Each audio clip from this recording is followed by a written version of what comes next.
nós já estudamos anteriormente, as civilizações da Europa estavam lá assentadas e eles tinham basicamente o mesmo tipo de agrupamento, que era o agrupamento agrícola. Porém, lá não desenvolveu nenhuma cidade grande, nenhuma tecnologia boa. Enquanto que aqui, mais ou menos nesse período, já tinha tanta técnica acumulada, devido a todos esses processos que a gente já estudou, tecnologia especializada, um bom terreno, excedente alimentar que o clima da Europa não permitia. Excedente alimentar gera ócio, as pessoas não tinham o que fazer, então naturalmente elas vão criar, vão desenvolver coisas, porque elas têm, bota isso na experiência humana. Você já comeu, sua família inteira já comeu, você tem o dia inteiro para fazer o quê? Você vai querer fazer alguma coisa, você vai querer criar, você vai querer olhar as estrelas e entender como elas funcionam, você vai querer olhar as inundações dos rios e criar alguma coisa ali, você vai querer entalhar alguma coisa, e aí isso vai se desenvolvendo, e o seu filho vai continuando aquilo, e aí seu neto vai continuando aquilo que você já desenvolveu. Então, em 3, 4 gerações, você já tem uma tecnologia especializada muito boa. Então, nós vemos que as pirâmides e os zigurates, eles começaram a ser criados aqui, 3.000 a 2.500 a.C. Porém, você pode pensar, cara, é 500 anos, de 3.000 a 2.500, dá 500 anos. Como é que em 500 anos eles saíram disso aqui, que a gente já estudou nas outras aulas de História Básica? Porque lembrando que isso aqui é um curso de História Básica. É para crianças e adolescentes. E adultos que não têm um conhecimento de história, então a gente só está passando pela história. Porém, nós podemos ter depois grupos de estudo de história específica, onde nós pegamos documentos, nós lemos, é bem interessante. Mas isso aqui nós estamos só passando pela história. A gente está conversando, estudando sobre a história. Não se propõe a ser nada historiográfico. É uma aula básica. Nós estamos debatendo. Escola é isso, vem do grego eskolē, significa justamente isso. Pessoas que gostam de estudar, de desenvolver coisas. Nós estamos conversando sobre a história. E criando teorias ao redor disso também. Então, imagina esse contexto aqui. Já tem milênios que eles se agrupam assim. O pessoal aqui do Oriente Médio, do Crescente Fértil, como nós já estudamos. Imagina que depois de um tempo, de milênios disso aqui, eles chegaram no ano 3000 em uma civilização que já é muito diferente da civilização que está aqui na Europa. A civilização da Europa tem que lidar com um clima muito rígido. Eles não podem ter excedentes de alimentos. É um terreno mais acidentado. A Europa é ruim de tudo. Lá é muito frio. Lá tem inverno e outono que você não pode cultivar nada. A natureza morre praticamente metade do ano. Então, eles não têm excedente de alimento. Eles têm que lutar todo dia para subsistir. Eles não têm ócio. O pessoal daqui tem. O pessoal daqui tem tanto ócio que eles começaram a desenvolver esse renascimento. Eu chamo de nascimento, porque não seria um renascimento cultural. Porque não tem cultura antes, então não tem como renascer nada. É o nascimento cultural. A cultura da civilização ocidental, moderna, contemporânea, nasceu aqui. Porque toda a cultura de civilização nasceu aqui. Esse pessoal tinha tanto excedente que eles chegaram no ano 3000, mais ou menos, antes de Cristo. E eles começaram a desenvolver matemática, poesia, arte, ciência, política, economia, como nós já concebemos de uma forma pré-organizada. Então é natural que em 500 anos eles teriam tecnologia para construir isso. Porra, mas 500 anos é muito pouco tempo, você pode falar. É nada, 500 anos deve dar o quê? 4? Não, 2, 4, 6, 7 gerações de seres humanos. Eles saíram de cidadezinhas básicas para uma pirâmide de 100 e poucos metros, que até hoje em dia quase nenhum povo do planeta conseguiria construir isso, com tecnologia moderna. Talvez os Estados Unidos ou a Europa, se investissem bilhões de dólares nisso, conseguiriam, mas não é economicamente viável, porque bilhões de dólares têm outros fins. Então, não conseguiriam. E lá eles alcançaram a composição cultural suficiente e econômica para mover o povo para isso. Como? Pensa bem. 500 anos foi o que levou disso aqui, o renascimento cultural da Europa. Saiu disso aqui um povo sem ciência, sem tecnologia, ou com tecnologia muito... que desde o período bizantino, romano, não se desenvolvia, era a mesma coisa praticamente, passou 1000 anos sendo a mesma coisa. Não tinha ciência moderna, não tinha domínio sobre a natureza. Em 400, eu vou botar até menos, 400 anos, do ano 1500 ao ano 1850, vamos botar assim, que transformou nisso? Isso aqui era a Europa. Em 400 anos, ela virou isso. Carros, fábricas, luz elétrica, composição química dos elementos.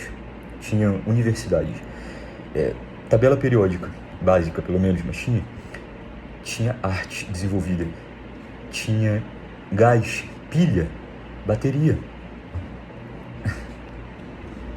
400 anos.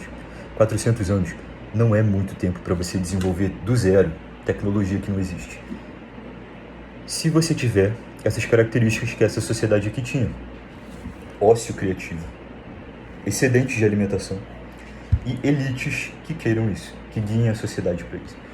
Então é natural que em 500 anos eles tenham saído de cidades básicas para uma pirâmide, para um zigurate. E não parou a partir daí. Não parou nisso.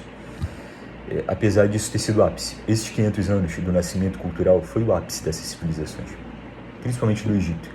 Depois do Egito, de 3000 a 2500, depois disso, depois de 2500, que é reinado médio, reinado novo, basicamente eles não desenvolveram nada diferente disso aqui. Eles só desenvolveram o que já havia sido criado, entendeu? Eles não criaram nada novo. A Babilônia até desenvolveu um pouco a Suméria, mas também eles desenvolveram o que já existia. Eles não criaram nada a partir disso. A civilização deles alcançou o limite, o teto, isso aqui, basicamente. De novo, é igual a nossa. Você acha que vai sair alguma coisa da Europa depois de 1900? Não. Eles só desenvolveram o que já havia sido criado no Renascimento e no Iluminismo. A partir de agora, precisa de uma nova civilização para desenvolver o que já foi criado por eles. Aqui também, Grécia pegou isso aqui e desenvolveu o teto deles. Eles não saíram disso. Enfim, vamos voltar. Tecnologia especializada. Ócio criativo gera valor. Eles tinham muito ócio. Eles desenvolveram em 500 anos. Isso, as grandes civilizações. Eles desenvolveram nesses 500 anos a escrita. Como eu já falei, eles não criaram a escrita. A escrita sempre existiu como contexto simbólico de registro humano. Sempre existiu. Porém, eles desenvolveram para o que nós concebemos como escrita, ou seja, registro de elementos cotidianos do dia a dia. Cidades já complexas. Eles setorizaram funções das pessoas nas cidades. Então, se lá na Europa, todo mundo que é agricultor e coletor trabalha no solo, ou caça, ou faz aquelas coisas básicas, aqui não. Aqui você tem tanta gente, porque tem tanto alimento, as pessoas se reproduzem tanto, que você pode ter alguém especializado só em escrever. Você tem noção do tamanho de riqueza que você tem que ter numa sociedade para você sustentar uma pessoa que não colhe nem planta para si mesma, e o dever dela é só escrever. Ou então alguém que tem o dever só de entalhar coisas, um carpinteiro, um marceneiro, um artista. Você tem noção da quantidade de riqueza que uma sociedade precisa produzir para sustentar alguém que não trabalha, para subsistir? Eles setorizam funções. É muita riqueza que eles produzem. Elites bem posicionadas. Se as civilizações agrícolas da Europa, que estavam sendo invadidas agora pelas civilizações das estepes, que vão trazer essa hierarquia, essas elites bem posicionadas, esse sistema hierarquizado, se elas não tinham isso, essas aqui já tinham. E elas começaram a guiar a sociedade porque elas queriam comércio e trocas indiretas através de povos seminômades. Então, Egito e Suméria, no crescente fértil de 3000 a.C. a 2500, eles não tinham contato entre si. Não saía grupos de comércio da Suméria, vamos lá, caravana para chegar até o Egito e trocar coisa. Não existia isso. Eles não tinham contato. Então, como se a Suméria desenvolveu a escrita de registro contemporâneo, que não é puramente simbólica, que é o que eu estou querendo botar aqui, como eles desenvolveram isso, e 100 anos depois, a gente já viu, chegou lá no Egito. E eles desenvolveram a escrita deles também. Como se eles não tinham contato entre si? Os povos que habitavam entre esses agrupados aqui, nessa região aqui, ó, eu estou circulando bem aqui, eles eram menos desenvolvidos, eram vilas menores. A Suméria trocava com a vila daqui, a vila daqui trocava com a vila daqui, a vila daqui trocava com a vila daqui, a vila daqui trocava com a vila daqui. Uma hora isso chegava no delta do Nilo. Uma hora a criação da Suméria, depois de décadas, chegava aqui, através de contato indireto. Foi assim que a escrita chegou aqui em 3100. Eles já tinham inventado, 3100, eu acho que é isso. Eles já tinham inventado aqui, foi chegando, uma hora isso chegou aqui. Eles não sabiam desse povo e esse povo não sabia disso. Então, as redes de contato indireto é que levavam as criações do Egito para a Suméria e da Suméria para o Egito. Então, aqui, comércio e trocas indiretas através de povos seminômades. Os povos seminômades daqui, do Levante, eles registravam, eles intercambiavam, esse é o termo, eles intercambiavam as criações da Suméria para o Egito. Aqui, ó, o delta do Nilo. Olha como isso é fértil. Imagina a quantidade de alimento que eles tinham para produzir nessa coisa aqui. Aqui, ó, Suméria, bem aqui, onde eu estou circulando. Enquanto os povos da Europa estavam sofrendo lá no sistemazinho agrícola deles, eles tinham tanta riqueza que eles começaram a galgar novos patamares do que nós concebemos como civilização. Eles criaram civilização. Aqui, ó, a mesma região que nós temos. Ó, o Egito tá bem aqui na pontinha. Aqui. Eu acho que aumentando a tela fica melhor para ver. O Egito tá bem aqui na pontinha. E a Suméria tá bem aqui, ó, entre essas montanhas. E o resto dos agricultores, como nós já vimos nas aulas passadas, eles subiram lá para a Europa e ficaram lá e colonizaram tudo. E mesmo tendo a mesma genética, não conseguiram desenvolver civilização. Então você vê que aquela teoria está correta. O entorno molda a moral, a técnica, a forma. Vamos resumir assim. O ambiente molda a forma do povo. A gente pode generalizar e resumir com essa frase, mas o que isso significa? As dinâmicas de troca, de adição e subtração do ambiente, elas vão definir a moral, o sistema econômico e o sistema religioso de um povo. Até hoje, isso é uma lei universal. Não pode ser só... Se é uma lei, não pode ser aplicada só para determinado período. Ela tem que ser universal. Então, nós já entendemos que de 3.000 a 2.500 a.C. nasceram o que nós concebemos como civilização complexa. Se antes eles já habitavam cidades grandes, se antes eles já tinham uma tecnologia que estava se desenvolvendo, em 3.000 a 2.500 teve um boom. Eles construíram os zigurates, as pirâmides, a escrita, a economia complexa. E aí de 2.500 a 2.000, nós chegamos no que eu chamo de a fagulha da complexificação social, advinda do crescimento exponencial técnico e do acúmulo inteligente de recursos. O que essas civilizações, Suméria e Egito, desenvolveram aqui nesse centrão, começou a se espalhar para quem estava ao redor e trocava com eles. Isso é óbvio. Então, toda essa região que nós estamos vendo aqui na foto se tornou um hotspot, se tornou um berço de culturas que iam pegando coisas de outros povos e desenvolvendo e trocando e retrocando. Isso aqui, esse troço aqui que a gente está vendo, essa imagem aqui, é o berço do que nós concebemos como Ocidente, como civilização, como sociedade. Então, essas setas, elas simbolizam as migrações dos povos indo-arianos, dos arianos, dos indo-europeus, como você queira chamar. Cada década dá um novo nome para essa palhaçada, mas o pessoal das estepes, que eu já expliquei na aula passada, o legado indo-europeu, eles iam cruzando e espalhando sua cultura para cá. Por exemplo, os egípcios não tinham cavalos. Quem deu cavalos para os egípcios foram os povos descendentes dos povos das estepes, os hititas e outros povos que habitavam aqui. Enfim, isso daqui era o panorama dessas civilizações. Então, isso daqui era o mapa, a região que a gente está analisando, estudando, isso aqui era como era. Olha a fertilidade, casas, vilas, pessoas trocando culturas, pessoas cultivando, pessoas criando coisas. É muito desenvolvimento. Aqui nós temos um pouquinho de 2000 a.C., como isso se espalhou. Você já tinha, não tinha só a Suméria e o Egito, você já tinha os povos levantinos aqui, nós não podemos chamar ainda de hebreus, nós tínhamos povos levantinos, nós tínhamos a civilização minoica que começou a nascer, nós temos os micênicos, nós temos os hititas, enfim. Aqui, ó, mais uma fotinho da região. Aqui está o Egito e aqui está a Mesopotâmia, onde eu estou circulando. Olha como é que a Europa é patética. A Europa é montanha, gelo, neve, outono. Imagina que não dá pra você ter excedente de alimento nessa porra. Desculpa. Tô tentando parar de falar palavrão, mas aqui no Rio de Janeiro é um pouco complicado, porque é cultural. Mas não tinha como você ter excedente de alimento aqui. Olha a quantidade de montanha que você tem nessa coisa, nesse continente. E aí você vem para as estepes, é um frio danado. É a Rússia aqui hoje em dia.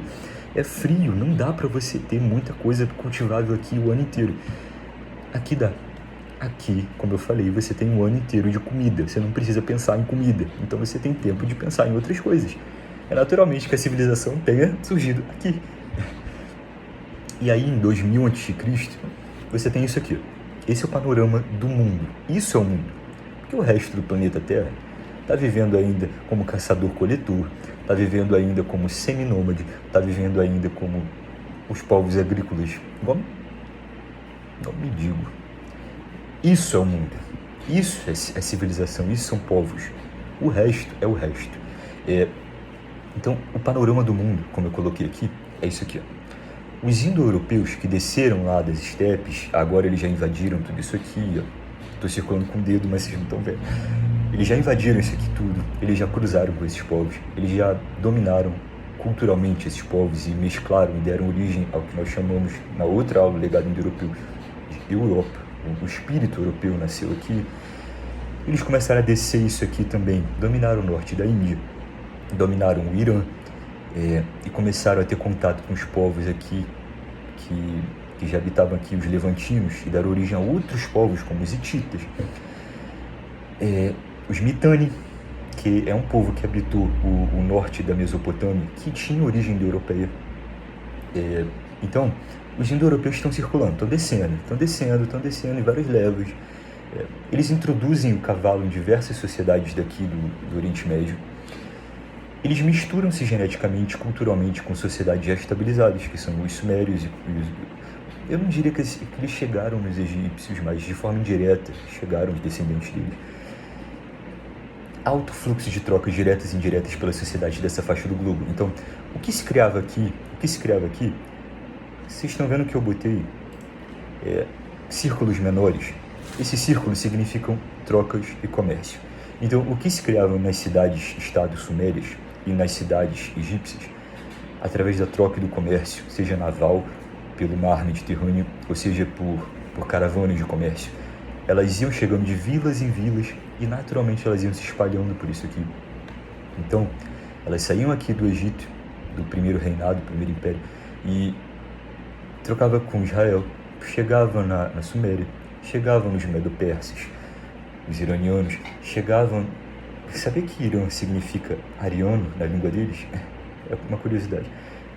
Então, Irã nem existe nessa época. Chegavam nos arianos, chegavam nos hititas, chegavam nos micênicos, através do mar Mediterrâneo. Eu botei essa rodinha aqui maior, como vocês podem ver, porque o mar Mediterrâneo era muito mais rápido o comércio através do mar, como eu também já expliquei em outra aula, que é valor e comércio nas proto-civilizações, eu acho que é isso. Era muito mais rápido. Isso aqui era o centro. Esse era o centro do mundo, o ventre do mundo. Era o mar Mediterrâneo. Os povos que habitavam o mar e que tinham comércio marítimo eram muito mais desenvolvidos, esses povos aqui, do que os povos das bordas, porque eles conseguiam comerciar muito mais. Mas os povos das bordas também acabavam pegando, comendo as migalhinhas do que se desenvolvia aqui. Então isso ia se espalhando, era o mesmo espírito que ia se espalhando pelo Mediterrâneo. Então vocês veem que os micênicos, apesar de estarem longe, aproveitavam um pouquinho do que estava sendo se desenvolvido aqui. Os arianos, os persas, os hititas, também comiam um pouquinho do que estava sendo desenvolvido aqui. Podiam aproveitar. Só que o centro mesmo era aqui: Egito, Suméria e civilização minoica. Agora nós vamos ver a cara desses povos de 2500 até mais ou menos 1600. Então vamos colocar aí 1000 anos que a gente está analisando. 1000 anos, a cara desses povos não mudou muito. A estética do povo, porque lembra que eu falei, estética é expressão de espírito. O espírito de um povo não muda. Apesar dele mudar para outra localização geográfica, apesar dele se misturar com outros povos, o espírito dele, o centro inteligente daquele povo, não muda. Então, a estética é a expressão do espírito de um povo. Vamos analisar a estética disso aqui. O espírito que estava circulando entre essas sociedades. Como é que era a estética que ele expressava? Isso daqui é Suméria. Suméria. Olha quanto ouro, quanto colorido, quanta hierarquia. Você vê que as pessoas mais nobres, elas se vestiam de uma forma diferente, mais complexa do que as pessoas mais simples. Olha a pintura. Olha as roupas, como eram coloridas. Olha a arte deles, da Suméria, como é colorida. Olha os olhos azuis. Olha 2D. Eles tinham uma representação ainda muito imagética, muito... não era realista, eles não gostavam de expressão realista. Muito azul, muito ouro, muito lúdico. Agora, Egito. Você vê que a estética do povo é muito semelhante, porque é o mesmo espírito que está circulando aqui, entre essas civilizações. Os historiadores chamam isso de Idade do Bronze. A gente pode pôr esse nome, mas vamos pôr só 2000 a.C. era isso que estava rolando aqui, enquanto todo o planeta Terra vivia como caçador e coletor. Isso daqui era o mundo. Olha o Egito. Em 2500 já tinham as pirâmides, e era assim, era lindo, era maravilhoso. Elas eram revestidas de calcário e elas tinham pontas de ouro. Você tem noção do que seria você chegar numa cidade e você ver 3 coisas de 100 metros de altura com pontas de ouro, num mundo onde tem gente que ainda está caçando bisão selvagem na Sibéria e vivendo assim? Você tem noção de que tem gente que ainda está caçando mamute lá na Sibéria? Lobo selvagem. Enquanto eles tinham isso. Isso é magnífico. Olha os portos deles, como eram desenvolvidos, as construções deles, as vestimentas. Você vê que existe um apelo muito ao linho, porque essas civilizações, elas cultivavam muito linho. E lã, então, era branco, é um tecido naturalmente branco. Então você vê que o branco era a principal forma de vestimenta. As cores eram reservadas para os nobres. Muito branco, muito ouro. Olha a arte deles, a arte do antigo reinado. Essa é 2000 a.C., basicamente. 2D, muito colorido, nada de 3D. As pinturas eram todas 2D, igual aqui. Olha o touro, olha o alto relevo, é sempre 2D, são figuras pétreas, são figuras que elas não têm muita vivacidade. Eles não gostam, não é que eles não têm técnica, eles têm, só que eles não gostam de representar coisas muito vivazes. A realidade é a realidade, e a arte não deve se misturar com a realidade. É assim que os povos antigos pensavam. Então, as representações são sempre muito lúdicas, nada realistas. A escultura deles, olha os olhos, como são representativos. E é muito curioso, porque os povos do Mediterrâneo, eles sempre representavam as mulheres brancas e os homens morenos. Diversos historiadores têm diversas explicações para isso, mas não se chegou num consenso do porquê eles faziam isso. É um padrão de beleza. A mulher tem que ser branca e o homem mais escuro. E aí aqui está a representação de casais, esculturas desse primeiro reinado. E eu acho curioso, porque os olhos são claros, né? Bem curioso. Aqui são os hititas e micênicos, também dessa mesma época. Olha quanta cor. Você vê que é o mesmo espírito. E essas civilizações, como eram um local quente, elas não desenvolveram roupas. As roupas, elas servem apenas para adornar o corpo, elas não servem para cobrir o corpo. Então você vê que eles estão sempre com o dorso à mostra. Eles usam pouca roupa, são só tecidos. Ó, os homens usando o peitoral à mostra. Os egípcios também, os homens sempre com a parte de baixo coberta, mas a parte de cima exposta. E os micênicos e hititas também não seriam diferentes. Ó, o corpo sempre à mostra. Eles não precisavam se cobrir, igual a gente faz hoje em dia. Porque nós já temos uma moda que vem da Europa gelada. Aqui, ó, é a civilização minoica. Como é que vocês podem ver que era tudo muito pertinho. Então não tinha como esses povos não trocar coisas. Aqui agora nós vamos ver a arte dos minoicos. Olha como era colorido, e você vê que é o mesmo espírito. Dá pra ver que eles puxaram. É a mesma civilização. É o espírito daí que percorre os povos. Não são os povos que criam a civilização que encarna eles. É a mesma representação. 2D, colorido. Olha as roupas. Eram muito coloridos. Os corpos sempre à mostra. E são os micênicos e minoicos, que seriam os gregos depois. Olha isso. Isso é da ilha de Creta, do palácio de Knossos. Esse palácio só ficou preservado porque houve uma erupção vulcânica que cobriu ele. Então essas pinturas são originais das escavações. É muito parecido com os egípcios e com os babilônios. Os babilônios não existem ainda nessa época. Com os sumérios. É muito parecido. E com os acádios que vieram logo depois. É muito semelhante. Você vê que é o mesmo espírito que percorre essas civilizações.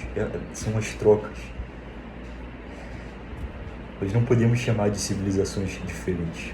São sociedades diferentes, mas é a mesma coisa que você fala que o Brasil e os Estados Unidos hoje em dia pertencem a duas civilizações diferentes.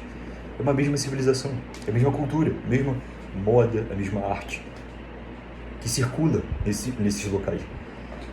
Só que são sociedades diferentes, mas a civilização contemporânea moderna é a mesma. Isso aqui também. A civilização que percorre esses povos é a mesma.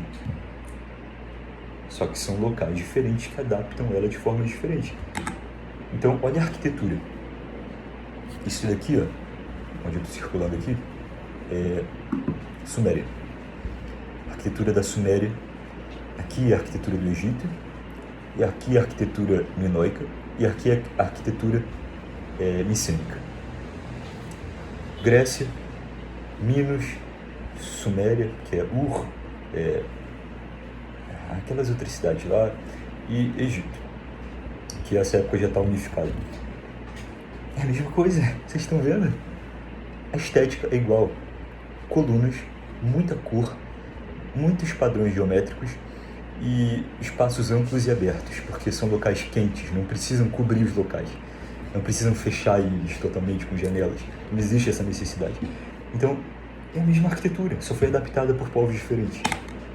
Então você vê, chega a ser conclusão natural, que isso aqui, em 2000 a.C., é a mesma civilização. Só que são sociedades diferentes. Da mesma forma que hoje em dia, a civilização moderna e contemporânea, se você chegar no Japão de hoje em dia, você vai ver que as cidades são iguais às do Rio de Janeiro, que são iguais às de Nova York, em arquitetura. São prédios. Só que cada povo tem umas especificaçõezinhas diferentes. Mas a civilização que percorre esses povos é a mesma.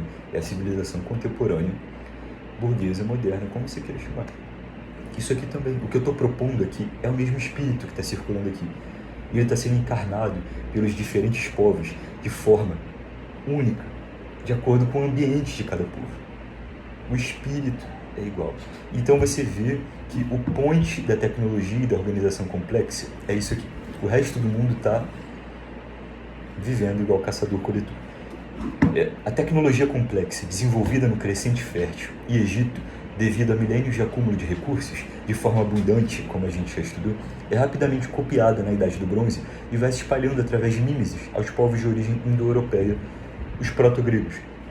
Então, isso aqui é a mesma coisa. É isso que eu estou propondo. Isso aqui, que está sendo circulado aqui, é uma mesma civilização. Onde você tem cidades que são pontos maiores de criação de tecnologia, que é Creta, esqueci o nome da cidade de Micenas, não vou lembrar agora, tem Y no nome, esqueci, Ur e Egito. E aí essas cidades, esses pontos de cidade principais, eles vão, através das vilas e dos povos menores, intercambiando essas criações tecnológicas para o que nós chamaríamos de civilização da Idade do Bronze. Então, o que eu proponho aqui é uma mesma civilização. Ela só é adaptada pelos povos de forma diferente e é um intercâmbio muito grande de cultura, de tecnologia. Tecnologia pode ser tudo, desde barco até língua, até alfabeto, até matemática, tudo é tecnologia humana. Então, é a mesma coisa. Não dá para você diferenciar como isso é uma civilização, isso aqui é outra. Se elas estão trocando tudo a todo tempo, uma copiando da outra tudo, é a mesma coisa. Então aqui nós vamos chegar na outra aula, porque essa aqui já ficou muito grande, nós vamos estudar os registros literários desses povos. Nós já vimos a cara desses povos, como eles seriam hoje em dia. Muita cor, muita vibrância, muito calor, muita riqueza. Cadê? Aqui, ó, povos culturais, guerreiros, técnicos. Nós já vimos como esses primeiros povos das primeiras civilizações eram, mas nós vamos ver o que eles deixaram escrito nas próximas aulas. A poesia deles é muito interessante. Essa aula já está muito grande, então nós vamos ter que parar por aqui. Então, essa aula, basicamente, nós falamos da aurora das civilizações. Suméria, Egito, que foram as primeiras. Depois, Micênica e Minoica. Hitita e Ariana, nós podemos chamar depois do que viria a ser a Pérsia. Só isso. O resto não era civilização nenhuma, não. O resto era só vilazinha de agrícola. Era a aldeia, que a gente pode chamar. Essa foi a aula, então. E agora nós iremos para a próxima aula de poesia. Literatura dos povos, das civilizações, das primeiras civilizações, a aurora das civilizações. Isso. Muito legal, né?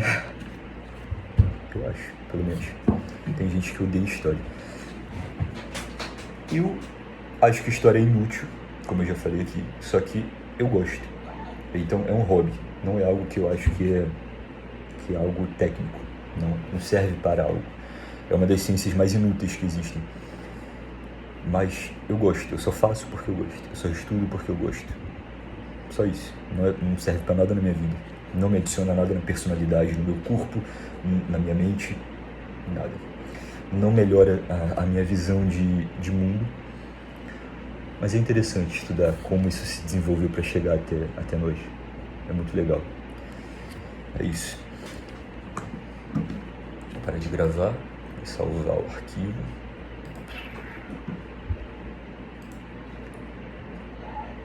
É isso.